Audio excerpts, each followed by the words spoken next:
Pertarungan demi pertarungan melawan yang terkuat di Jujutsu Kaisen seakan menandakan kalau manga ini akan segera berakhir. Namun kali ini, saya tidak akan membahas analisis pertarungan ataupun alur cerita dari serial ini. Saya akan membahas elemen penting yang sangat berpengaruh pada serial ciptaan Akutami GG ini. Ya, elemen yang paling penting di Jujutsu Kaisen bisa dibilang adalah objek kutukan atau benda terkutuk. Objek kutukan bisa dibilang merupakan pangkal dari masalah yang dihadapi Yuji dan para penyihir Jujutsu di era modern ini. Lalu, mengapa objek kutukan begitu penting di serial ini? Dan apa saja yang termasuk objek kutukan ini? Kalau begitu, tak perlu berlama-lama lagi, mari kita masuk ke pembahasan untuk mengetahui detail dari istilah objek kutukan. Objek kutukan merupakan sebuah benda kutukan yang berasal dari sisa-sisa penyihir atau roh terkutuk di masa lalu. Sama seperti penyihir atau roh terkutuk, objek kutukan juga memiliki energi kutukan yang bersumber dari entitas objek tersebut. Salah satu contoh objek kutukan yang memiliki energi kutukan yang sangat besar ialah jari Sukuna. Jari Sukuna ini juga memiliki energi kutukan Sukuna, sehingga jari-jarinya dikategorikan sebagai objek kutukan tingkat khusus. Objek kutukan ini bisa dijadikan sebagai penangkal atau pengusir roh kutukan rendah jika dijadikan sebuah jimat. Nah, karena jari Sukuna memiliki energi tingkat khusus, mereka pun dipisah dan disegel oleh para penyihir selama ribuan tahun. Objek kutukan tingkat khusus ini juga memainkan peran penting dalam menciptakan roh kutukan tingkat spesial. Salah satu contohnya adalah Dagon. Dagon menjadi roh kutukan tingkat khusus setelah mengonsumsi salah satu objek kutukan tingkat khusus yang setara dengan jari Sukuna. Lalu apa saja hal atau benda di Jujutsu Kaisen yang dikategorikan sebagai objek kutukan? Dan bagaimana mereka semua diciptakan? Sebagai pengingat, objek kutukan yang berasal dari penyihir atau roh kutukan bisa bangkit dan memiliki kembali tubuhnya jika ada wadah yang memakan objek tersebut.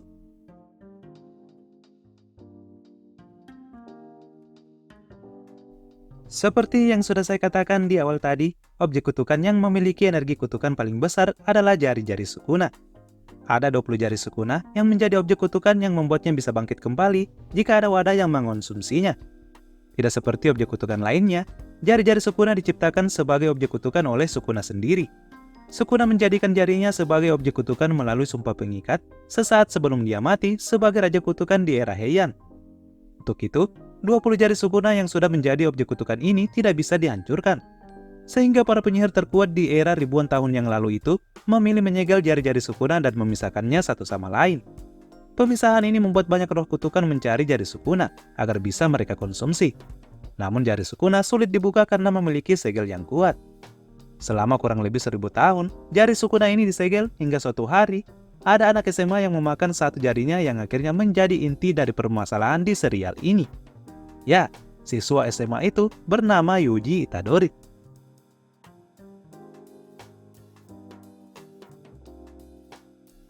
Objek kutukan lain yang juga sudah dimunculkan di serial ini ialah janin terkutuk lukisan kematian.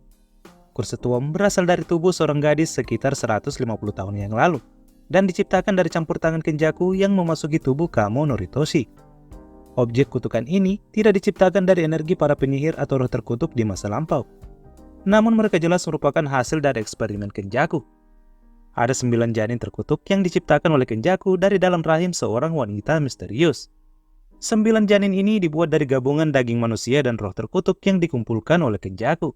Mereka kemudian disegel melalui sumpah pengikat dan selama ratusan tahun itu disimpan di SMK Jujutsu yang berada di Tokyo. Ketika Mahito dan kawan-kawan menyelinap masuk ke SMK Jujutsu, mereka kemudian mencuri 3 janin ini dan membuatnya dimakan oleh masing-masing wadah yang disandra oleh Mahito. 3 janin ini akhirnya bangkit dan hidup seperti manusia yang kita kenal dengan nama Choso, Eso, dan Ebisu.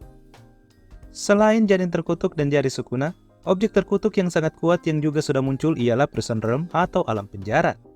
Alam penjara ini merupakan objek kutukan yang diciptakan dari sisa-sisa penyihir terkuat yang dikenal dengan nama Genshin. Penyihir Genshin ini, jika ditelisik dari beberapa referensi, juga berasal dari era Heian yang sama dengan era di mana Sukuna menjadi Raja Kutukan. Kita sudah melihat bagaimana bentuk dari alam penjara ini. Benda yang berbentuk kubus dengan memiliki banyak mata ini pernah digunakan Kenjaku untuk menyegel Gojo Satoru. Menyegel penyihir terkuat di era modern tentu saja sangat sulit, namun alam penjara mampu dengan mudah menyegel Gojo dan membuatnya tak bisa lepas sebelum pintu belakangnya dihancurkan oleh Angel. Alam penjara tak bisa membuat orang yang disegelnya mati. Satu-satunya orang yang tersegel di benda ini bisa mati jika orang tersebut bunuh diri. Gojo sendiri bisa selamat karena memiliki mental yang cukup tinggi saat berada di alam ini. Selain objek kutukan yang sudah saya sebutkan di atas, masih ada objek terkutuk yang sangat unik yang juga memiliki energi kutukan yang sangat besar. Ya, objek kutukan itu berasal dari para penyihir di masa lalu yang akhirnya bangkit kembali saat Kenjaku menciptakan Culling Game. Seperti yang kita ketahui, ada banyak penyihir dari masa lalu yang sudah muncul dan bertarung dengan penyihir di era modern usai ia dibangkitkan kembali. Para penyihir yang kembali bangkit setelah sebelumnya jadi objek kutukan itu ialah Hajime Kashimo, Uraume, Registar, Ryu Ishiguro, Angel, Yorozu, sampai Takako Uro. Lalu bagaimana para penyihir ini bisa jadi objek kutukan dan tidak menjadi mayat atau roh kutukan saat dia mati? Jawabannya ada pada campur tangan Kenjaku. Sebagaimana kita ketahui, Kenjaku sudah hidup lebih dari 1000 tahun. Dia bahkan mengaku sebagai teman Master Tengen di masa lalu. Nah, selama hidupnya yang berpindah-pindah ke tubuh para penyihir lain, Kenjaku ternyata menjalin kesepakatan melalui sumpah pengikat kepada para penyihir terkuat di masa lalu. Berbeda dengan Sukuna yang mampu membuat dirinya menjadi objek kutukan dengan sendirinya, para penyihir masa lalu yang bangkit di era sekarang ini umumnya dijadikan objek kutukan dari tangan Kenjaku. Meski hanya beberapa yang sudah diperlihatkan di manganya, namun diperkirakan ada ratusan penyihir masa lalu yang sudah dijadikan Kenjaku sebagai objek kutukan, agar suatu hari bisa berinkarnasi dan hidup kembali, tentunya dengan kondisi tubuh seperti di masa muda para penyihir tersebut. Contoh bagaimana Kenjaku menciptakan objek kutukan dari para penyihir terlihat saat dia menemui Hajime Kashimo di masa tuanya. Saat itu, Kashimo yang sudah renta dan ingin mengembuskan napas terakhirnya malah didatangi Kenjaku dan menawarkannya sumpah pengikat agar bisa dibangkitkan kembali. Kenjaku sudah tahu kalau Kashimo semasa hidupnya di era 400 tahun yang lalu sama sekali tak puas dengan pertarungan yang tidak pernah membuatnya kalah. Untuk itu, Kenjaku menawarkan bagaimana jika Kashimo tidak mati dan diubah menjadi objek kutukan saja agar dia bisa melawan penyihir terkuat di masa lalu yang tak lain adalah Ryomen Sukuna. Tentu saja Kashimo menerima tawaran ini, sehingga pada akhirnya Kenjaku mengubahnya menjadi objek kutukan dan tepat di era modern, Kenjaku menemukan wadah yang bisa membuat Kashimo berinkarnasi. Cara Kenjaku menciptakan objek kutukan dari penyihir masa lalu ini berbeda-beda. Begitupun dengan kesepakatan dan sumpah pengikat yang ia buat. Modusnya juga berbeda-beda. Namun umumnya, para penyihir di masa lalu ini terlalu kuat dan tak tahu cara untuk mati. Untuk itu Kenjaku datang menawarkan keseruan agar mereka bisa bangkit kembali dengan kesadaran dan tubuh yang prima seperti saat mereka muda dulu. Ada dua penyihir yang jadi objek kutukan yang ternyata pernah melawan Sukuna di masa lalu. Kedua penyihir itu ialah Angel dan Takako Uro. Angel merupakan bagian dari klan Abe yang pernah dikalahkan Sukuna. Sementara Takako Uro merupakan kapten dari skuad The Sun, Moon, and Stars dari klan Fujiwara yang juga pernah ditaklukkan Sukuna. Fakta ini menandakan bisa jadi Angel mengetahui bagaimana cara Sukuna bisa dikalahkan dalam mode true formnya ke depannya. Salah satu hal menarik dari objek kutukan para penyihir yang bangkit ini terletak dari sebuah anomali yang diciptakannya. Seharusnya, wadah yang menelan objek kutukan penyihir masa lalu ini akan kehilangan kesadarannya, dan tubuhnya akan diambil alih oleh para penyihir tersebut.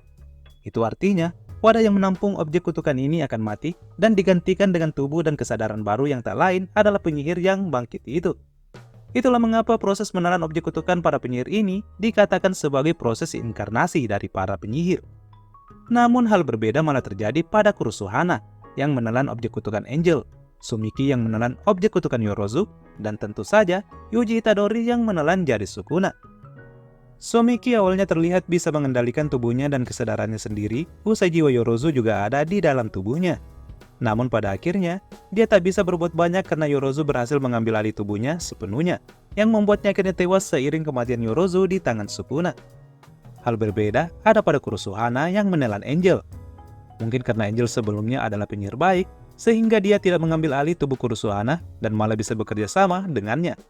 Mereka bisa bertukar jiwa dan kesadaran sesuai yang mereka mau dan tak pernah melukai orang lain. Sementara itu, yang paling berbahaya tentu saja ada pada kasus Yuji dan Sukuna. Awalnya, Sukuna merasa kalau dia bisa bangkit dan mengendalikan tubuh Yuji sepenuhnya. Tapi keyakinannya malah berbalik. Tubuh Yuji tak lain hanya menjadi penjara atau kurungan bagi Sukuna, mengingat Sukuna tak bisa mengendalikannya sesuka hatinya. Inilah yang membuat mengapa Yuji disebut sebagai wadah spesial oleh Gojo dan penyihir di eranya. Sukuna baru bisa mengendalikan atau mengambil alih tubuh Yuji jika Yuji mengalami momen traumatis yang membuat jiwanya rapuh seperti saat insiden Shibuya. Namun itu pun tidak berlangsung lama. Keunikan dari tubuh Yuji inilah yang membuat para penyihir lain yakin Sukuna bisa dikalahkan jika Yuji memakan seluruh jari Sukuna. Tapi sebagai penyihir yang sangat jenius, tentu saja Sukuna tidak ingin kalau hal itu terjadi. Maka dia pun akhirnya mencoba mempelajari sifat wadah baru yang nantinya akan menelan jarinya. Dan wadah baru itu tak lain adalah Megumi Fushiguro. Sukuna tahu, jika membuat Megumi memakan jarinya tanpa ada peristiwa traumatis yang membuat tubuh Megumi rapuh, maka sama saja tubuh Megumi akan menjadi penjara bagi jiwanya. Untuk itu, dia menunggu momen yang tepat untuk membuat Megumi memakan jarinya. Dan ketika Sukuna melihat bagaimana Yorozu mengambil alih tubuh Sumiki atau kakak Megumi, dia pun akhirnya bangkit untuk membuat Megumi memakan jarinya. Tentu hal ini adalah perkara yang sangat sulit, di mana sebelumnya dia bisa mengambil alih tubuh Yuji ketika Yuji salah mengucapkan kata ketika dia mengejar Yorozu. Dan saat Sukuna mengambil alih tubuh Yuji pun dia sebenarnya sudah terikat sumpah dengan Yuji untuk tidak melukai orang lain. Jadi, saat Sukuna bangkit di era Kalling Game ini, Sukuna sebenarnya tak bisa melukai siapapun. Namun Yuji lupa kalau Sukuna tidak terikat sumpah untuk melukai dirinya sendiri. Ini berarti Sukuna bisa memotong jarinya sesuka hatinya agar dia bisa membuat Megumi memakannya. Karena jiwa Megumi saat itu sedang hancur mengingat tubuh kakaknya diambil oleh Yorozu, maka Sukuna pun dengan mudah membuat Megumi memakan jarinya. Dan tidak lama kemudian, jiwa Sukuna pun mengambil alih tubuh Megumi sepenuhnya. Jiwa Megumi semakin tak bisa mengambil kembali tubuhnya, usai Sukuna membunuh kakaknya yang saat itu digunakan Yorozu tepat di depan kedua matanya. Jiwa Megumi semakin tenggelam setelah Sukuna juga mengalahkan Gojo Satoru, guru sekaligus pria yang sudah merawat Megumi sejak kecil. Sukuna membuat Megumi menjadi tubuh barunya juga karena Megumi memiliki teknik Ten Shadows, teknik rahasia klan Zenin yang sangat ampuh melawan penyihir seperti Gojo Satoru. Dan yap, melalui teknik ini, Sukuna bisa membangkitkan Mahoraga, Shikigami terkuat yang memberinya cetak biru untuk menembus Infinity Gojo. Sukuna berhasil membunuh Gojo dan sepertinya juga sudah mengalahkan jiwa Megumi setelah Sukuna berinkarnasi menjadi mode true formnya yang memiliki 4 lengan, 4 mata, serta 2 mulut. Nah, demikianlah penjelasan saya mengenai asal-usul objek kutukan yang menjadi pangkal dari permasalahan di Jujutsu Kaisen ini.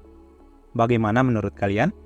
Jika ada yang ingin ditambahkan, silakan isi di kolom komentar. Sampai jumpa di postingan selanjutnya. Saya Admin Ruang Sensei, pamit undur diri.